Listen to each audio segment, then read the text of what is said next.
Hi everyone! If you're new here, I'm Alan with Earthglow, and this channel is all about sharing the joy of candle and soap making. That's right. This video is our third or fourth or fifth, I don't even know what edition we are on by the time this video is posted, but it is one of our very first editions of a soap making style video, and today is a super exciting one. Sitting here next to me is a package that has shipped around the world just about in 3 days. I ordered this one on Sunday and this video was filmed on Wednesday. And so this arrived to me in 3 days, quite literally. I think it may have even been 2 because it was shipped out on Monday. It was insanely fast. From Croatia into the United States, and I just couldn't believe how fast this came to me even during the holiday season. But what is inside here is a Multibar Soap Cutter, and I am so excited. So most of you haven't heard about my soap making journey and how it started, but like most people, I started out just using a knife, and then I upgraded to the crinkle cutter. Actually first, before the one with the crinkles, it was just one of the straight ones, you know, where you press down and it cuts, and then the crinkle cutter, and then after that I got a single bar cutter, which is what I've been using. And I actually imported that one from Russia, and I'm really excited to be unboxing this multi-bar cutter now from Croatia. I was actually looking to get one from St. Petersburg, but that gentleman is no longer, I think he's taking a break from his business. So anyways, I'm really looking forward to opening this, and if this is something that you're interested in, then I hope that you're subscribed, and I hope that you keep on watching.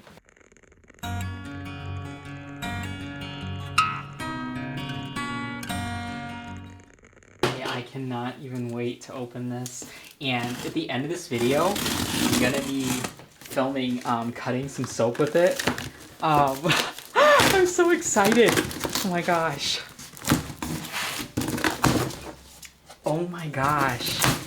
Okay, and I ordered some extra strings for it. Looks like he's got those all throughout the box here. Just so you all can see, these are just like your standard, they're kind of like guitar strings pretty much. And oh my god, here it comes. Okay, I'm so excited.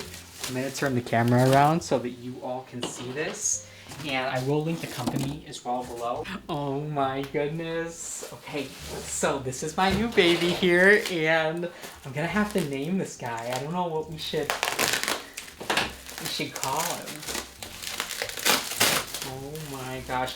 Fun fact, I've never had to change a string on a soap cutter. I've had my one from Russia for about 2 years now, and my single bar cutter, and I have never had to change a string. But this one, oh my goodness. Okay, I don't know how much you all can see. I'm gonna just get this wrap open here, and then I'll show you all. This feels really heavy out of the box here, and all the strings are on here already, so you don't have to do anything in advance. Oh my gosh, look at this, you all. Oh my goodness, is this exciting or what? I am so excited. I just knocked the camera. Oh my gosh. Okay, so I ordered, just so you all know, I don't think he included, hold on a second. Yeah, I don't think he included the invoice in there, but I will put on the screen what I paid for this one, and it was pretty expensive. I think there's one on there that's a little bit cheaper that looks like it's the same company, but I just went for the one that had the most reviews, and I did purchase this on Etsy. So for those of you who aren't familiar, I'm gonna be trying this out at the end of the video, and for those of you who are familiar, you're gonna get to see me use a multi-bar cutter for the very first time in just a few minutes, so I am super excited to try this. But oh my gosh, so I ordered the I believe it is the 9/10 of an inch. It's just under an inch size, so pretty much your standard size soap bar. I do make the tall and skinny ones, so mine are a little bit taller, and but I do tend to still like my width to be just about at an inch. And oh my god, I'm so excited. I'm going to just stop the video right here and go down to my little soap studio / candle studio, which is i.e. my kitchen. And I'm going to be cutting a loaf of soap for you all. Oh my goodness. So this right here is the new soap cutter, and I've got a couple of loaves. Let me see if I can show you all. Manuka milk and bergamot honey, as I'm calling it, after the Makesy fragrance. But this is actually a blend of a lot of different fragrances, and I'll put my blend that I used in the description box for you all.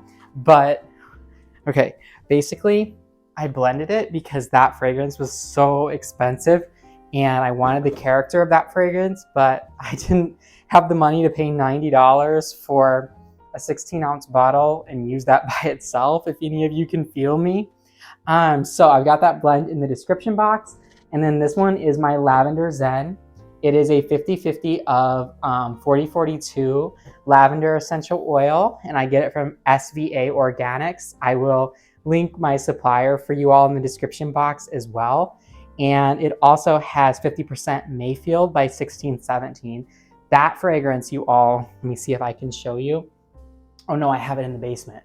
But it soaps amazingly on Mayfield. I will link it in the description box for you all. Again, none of these are sponsored or affiliated. I just really am passionate when something works well, and I want to share it with you all too. Okay, so I'm so excited to try this out. I have been wanting a multi-bar cutter probably for about a year. I don't make soap. I've started to make it a lot more, but I haven't made it too much to justify buying one. And I will link my supplier of this cutter as well for you all. Actually, you know what? I'm going to clean it off with rubbing alcohol before we do that. I'm just going to take some 99%. That's why I grabbed this paper towel. Isopropyl alcohol. And we are just going to wipe down just in case there's any dust from shipment. It did look pretty clean to me. I just, you know, it doesn't hurt to just give it a quick wipe down. It feels pretty tight too. I don't know really if I'm supposed to tighten this more. I'm not, again, like super knowledgeable in this department. So you all who are soap makers can help me out here. But okay, so I think what I'm gonna do, what should we do first? Should we do the lavender one? Let me show you all. So sorry, it's night here. The lighting isn't very good in my studio, which is really my kitchen. But we have the Lavender Zen in the Manuka milk and bergamot honey in the Winston and Walter molds here. And I don't know which one I should cut first on the new cutter. Let's break it in with Lavender Zen. This is one of my most popular candles, and actually the candle version for you all. I blend Lavender by Candle Science with French Lilac. Sorry, I shook the camera. By Candle Science. It's not that for the soap because those fragrances are only soap safe at a small amount, or they accelerate excessively. So I just didn't want to play around with it. So I do use the Mayfield and the Lavender 4042. Okay, this one I tried something really funny with. So let me see if I can show you all. Oh, and also this is another version. This is also let me show you some of the ones here in my little box while we're at it for you all. Let me see if I can, little detour here. I'm still trying to figure out how to store my soaps. Yeah, so I'm still trying to figure out how to store my soaps, but for now I have just put them like in one of these little plastic containers that I get from Costco. This one has a lot of air bubbles. Don't look at this one, you all. It smells good. This is the Nature's Garden Cranberry Relish fragrance, and I did it with rose, kale, and clay. But this is what I was going to show you all. So this is my other version of the Lavender Zen. If you can see that. Here, let me just pan over the top of these. And here is the Solstice. This is the one that I did my first video making with you all. You can see how some of the walnut shell powder it's done a little bit of haloing. It's not terrible, but I definitely can notice it. Oh my gosh, this is a total detour. I'm gonna put all these away. I just kind of wanted to show you all, just for the fun of it, kind of how I I've made some more soaps recently. It's so relaxing and enjoyable to do. You just have to have the time aside to really carve out to do these because they're very, very time consuming to make. Okay, so I think we're gonna do the lavender, and let me see if I can show you all the side on this one. So I'm still getting used to filming this, but I tried this thing with mica where I put probably too much, but it was so much fun. I'm gonna test this one out obviously before I offer any to give away or sell, but it was like, I didn't film it, but it was like mica, and it was kind of like a drizzle type of a thing, if you've ever seen like how the patterns sometimes are made with mica, except I just wanted like a tie-dye like effect almost. So I definitely got that, and whoa, holy cow, okay. And this has been 2 days now with these, so the fragrances that take longer to saponify, or to, sorry, not saponify, but to basically be, okay, let's move it over here, to yeah, I guess saponify, but to come to a trace, they do generally take longer to set up before you can unmold them, I've noticed. And let me just clean this up here. But I honestly don't even know how to use a multi-bar soap cutter. I've obviously seen soap makers use them. I just have no idea how to do it myself. So we're gonna be giving this a try here for the first time, and I'm super excited. So what I usually do is I put the botanicals, let me just shake some of this off. I put the botanicals down. You all are just gonna have to mind the mess a little bit, because let's be realistic. Like, I can't clean up this after every single step or I'm gonna be here all day. But let me see if I can get you a better view. Okay, so I'm gonna have to move this down just a little bit. Hopefully we are still, you know what? I keep moving the camera because I'm trying to get you a good view, but also like be able to do this. So I think all I do is just pull it straight down. I don't even know. Oh my God, I'm so excited. You know what? I'm gonna move it just a little bit more, maybe. Like that.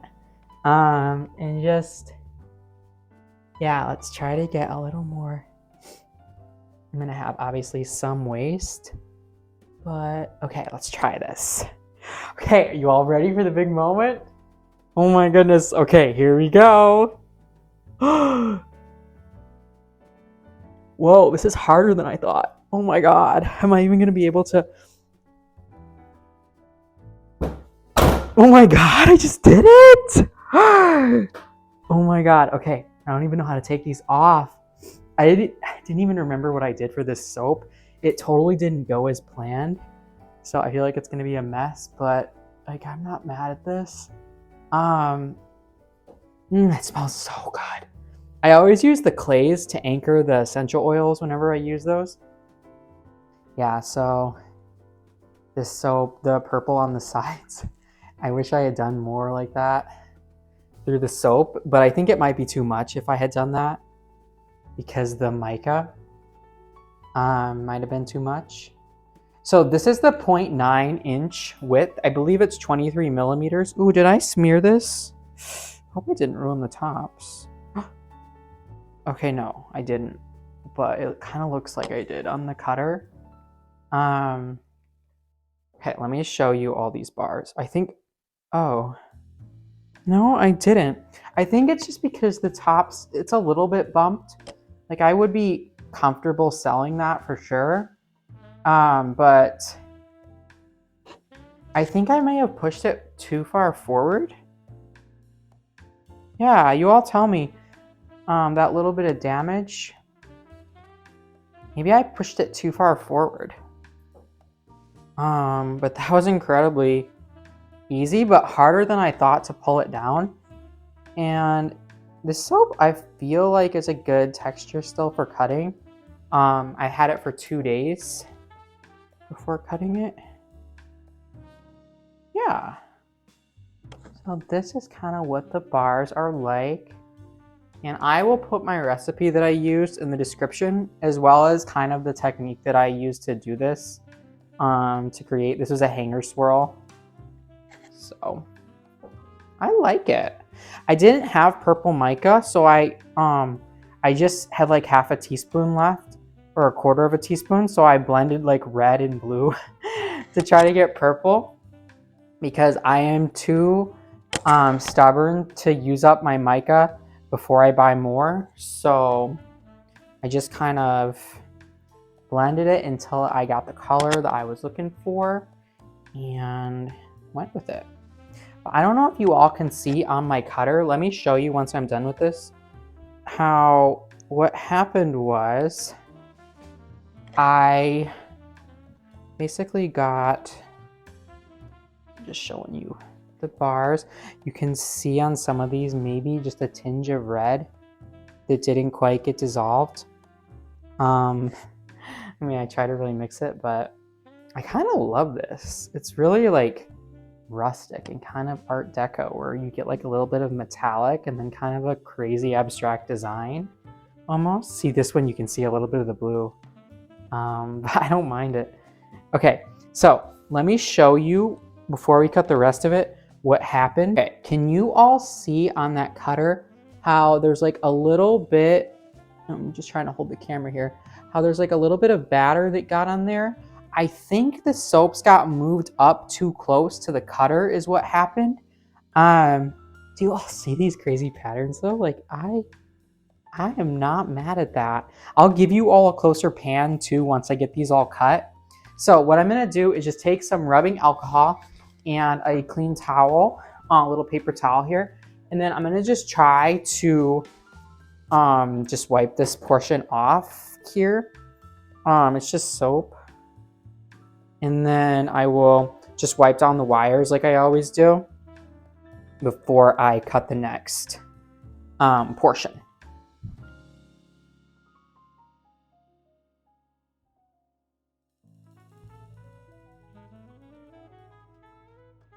Oh my gosh, have any of you ever just like been scrubbing and scrubbing and scrubbing at that stuff, that soap stuff? The little bits of soap. Hold on, I'm gonna move these bars. But yeah, I was just like scrubbing and scrubbing, and this happens so much where it's really hard to get off the table. And I find that if I actually use like a sponge, it's easier to get it off. But the problem is, I'm just gonna shake this off over my sink, this lavender. The problem is when I do that, the sponge, like, I don't know, I feel like water can get on my soap and I don't like that. So I'm way too particular. Okay, and these need to be wiped off a little bit more. I can already see on them that they have like still little bits of soap, and I try to get them clean because I don't want the drag marks going through my bars. So what I want to do is see if I can push this a little bit more forward so that it doesn't, or sorry, not forward, backward. Like, yeah, because I don't want it like messing up the top. Maybe I should have turned it the other way. Should I have cut it this way? No, because I feel like that would, I don't know, should we try it? Let's try it and see what happens. So I'm gonna just cut it like this here. And that is not gonna get me, yeah, I'm gonna have like a half of a bar, which, yeah, that's probably the best way. I'll just make some samples out of it. Okay, here we go. Yeah, it's like, see how it pushes it forward? Did you see that? It like pushed it, moved it, and pushed it forward. But I would rather that happen to the base than the top of my soap. Okay, I feel like that was much better. Maybe I just cut it backwards is what I did the first time. And then what do people do? Do they just like take the bars off? See, I can't remember when I'm doing it myself. It feels so much different than watching the videos, you know? But I feel like that worked a lot better. I don't know if that's how you're supposed to do it. But I think I might keep doing them that way. Now I'm gonna have to go and check the videos. I watched hundreds of soap videos. How do I not remember which way to turn the cutter? It just feels different when you're doing something sometimes than when you watch the videos. Can any of you relate? Okay, so those are the bars from the first one, and I did end up with these 3. I'll just cut these into samples, these bits. That is totally fine. I always keep some aside for myself as well, just so that I can test everything, and I always pH test my soap. It's very consistently between an 8 and a 10 once it's cured, but I just like to always pH test it just to be on the safe side. So, okay, I'm gonna show you all this soap before we cut the next loaf. See if I can move the camera here. I'll give you all a little pan. So I actually really like how these turned out. It's really rustic looking, I think. There's like little bits of white mica on the top as well. But I am not mad about that. I really think that they turned out beautiful.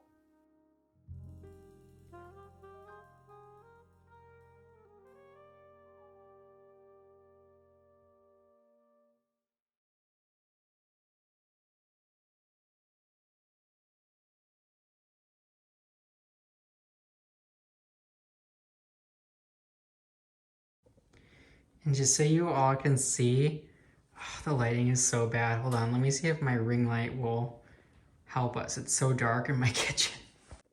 So I don't know if that's any better at all, but this is how the soap turned out. It smells amazing. So again, it's 50-50 of lavender 4042 essential oil and Mayfield by 1617. Oh, it smells divine. Let me try to show you all the tops one more time. If we are in focus.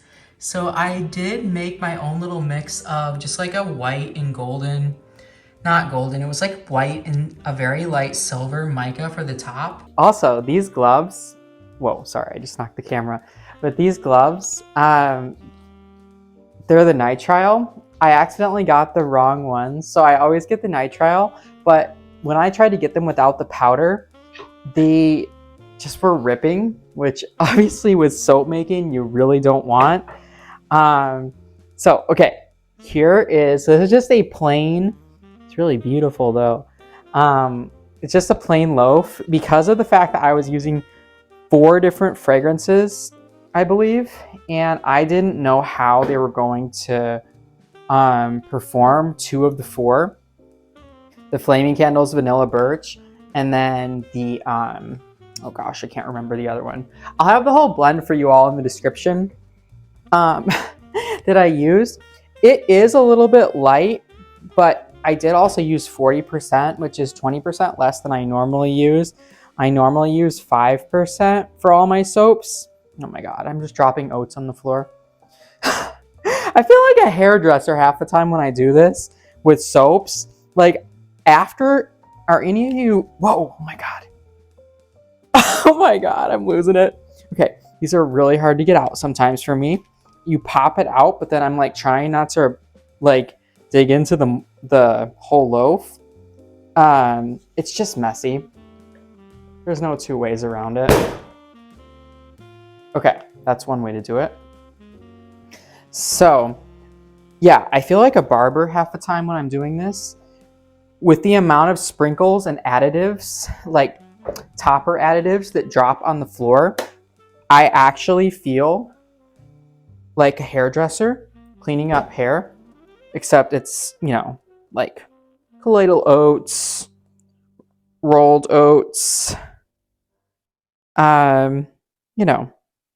Okay, so some of these oats kind of are not coming off as easy. They fell, but this soap, it took longer. So it's been 2 days since I made it, but it still is like to where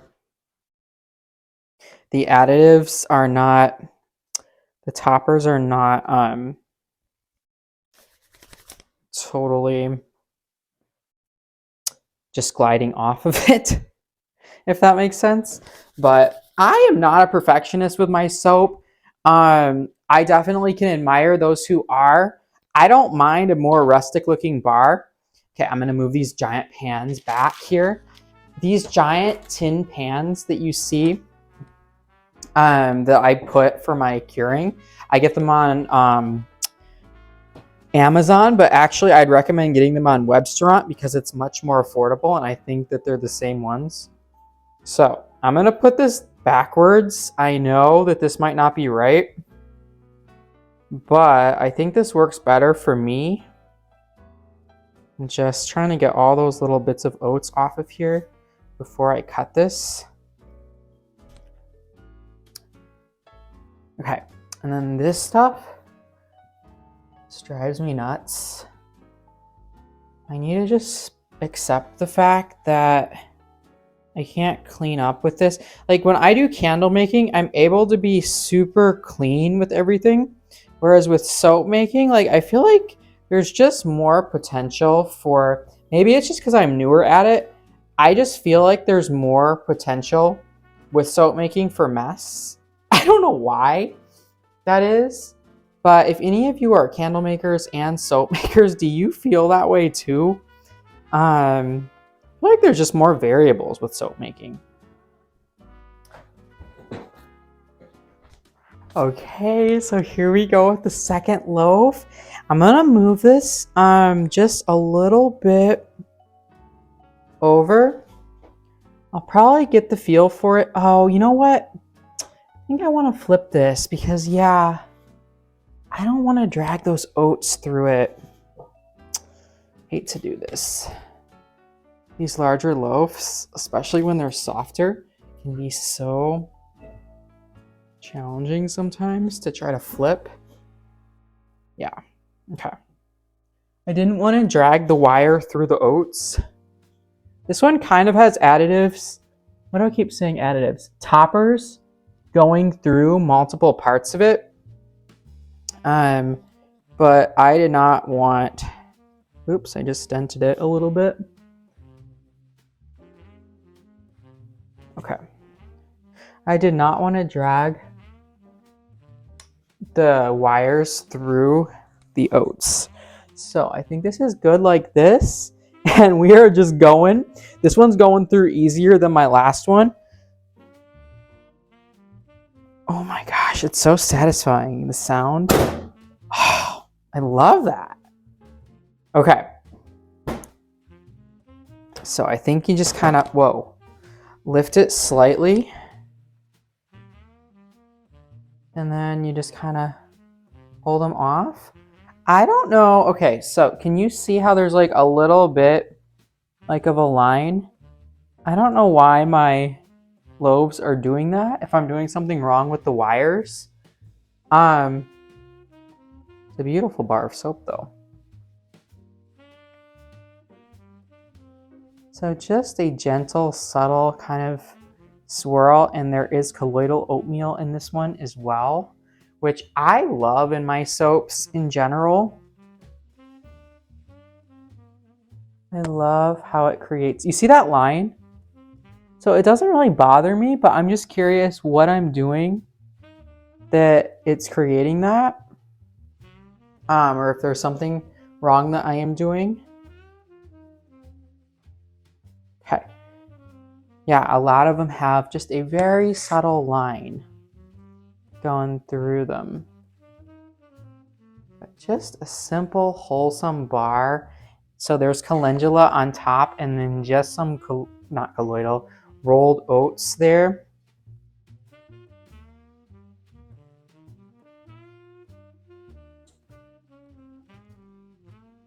You can see. And then I am probably gonna wait on these ones to do the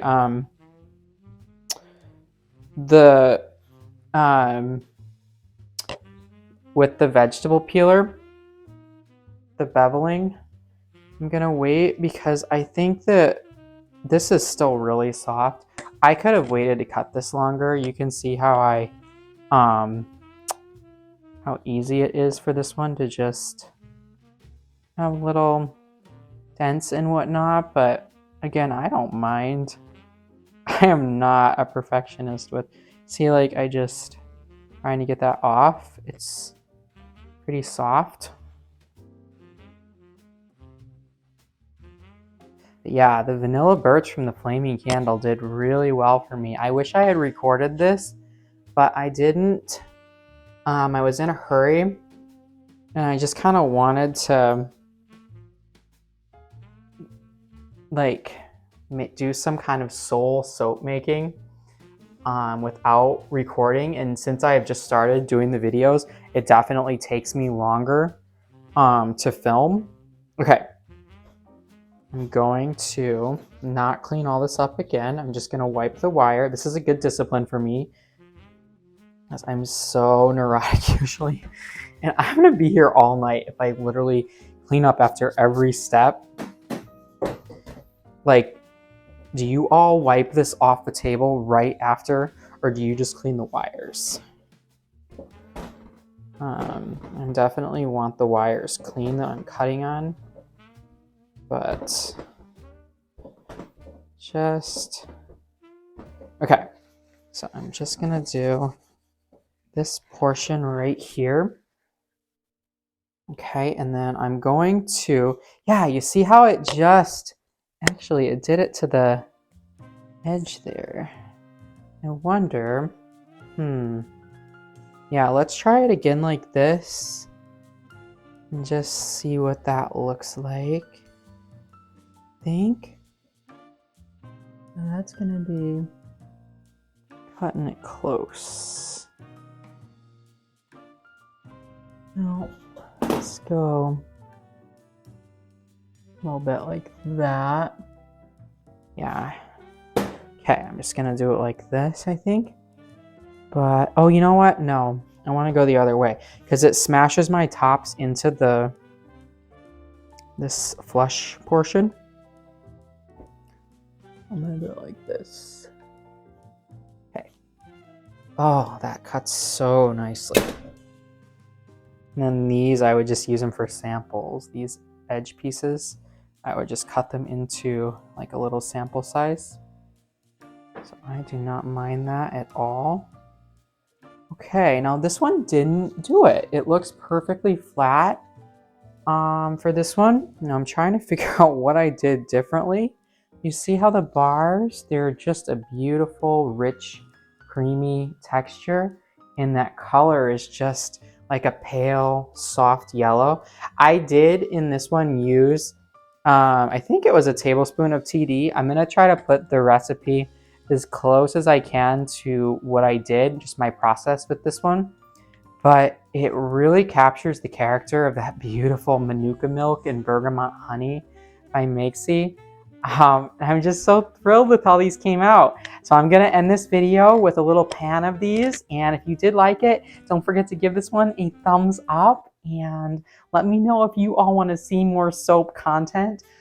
Oh, I recently made these. I just wrapped one of these up for fun, but this was my Rome soap. So I'm making soaps after my Wanderlust candles now, and I'm really excited about that.